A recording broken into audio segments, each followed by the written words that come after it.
Hello guys, ayan i-flex ko lang po itong isang uri ng halamang baging na karaniwang matatagpuan sa kabundukan 'no, lalo na sa amin dito sa probinsya sa Bicol kalimitan naming makita ito.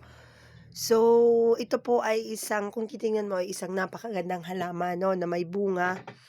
Pero kailangan po tayong mag-ingat dito kasi sobrang kati po ng mga balahibo po ng halaman na ito. Ang tawag po dito sa amin sa Bicol ay nipoy.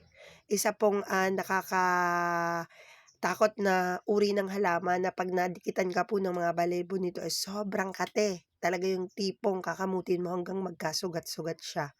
So, kaya sa mga magha-hiking po diyan, sa mga pupunta ng bundok or sa mga maliligo sa sapa, dapat po tayong maging aware sa halaman na ito na, maging mapagmasid po tayo na 'pag may ganitong halaman lalo na po sa mga bata 'no. 'Wag na 'wag po natin silang palalapitin or 'wag na 'wag po tayong maliligo.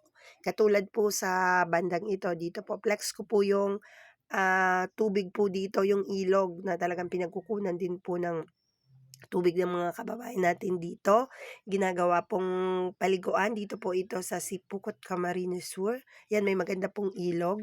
Yan pero po marami po talaga siyang mga nipoy dito po sa may banda pong, tubig na puwedeng maging, napakadelikado po sa mga maliligo. Ayan po yung sapa na sobrang ganda, yung ilog na puwede nating paliguan ngayon dito sa panahon ng tag-init. So yun, sa mga kababayan po natin dito sa Sipukot, Camarines, so mag-ingat po sa nipoy na maaari pong makapinsala sa inyo lalo na po sa mga bata na talagang sa may part na pong yan po, mamaya papakita ko po sa inyo kung ano po yung klase po ng baging po ng nipoy para po maiwasan po ninyo in case na makita niyo po ito dito. Yan. Yun po yung ilog na talagang puwede kang maligo, tamang-tama po ngayong tag-init kaso sobrang delikado po dahil may nipoy po sa paligid. Eto po yung baging po ng nipoy 'no.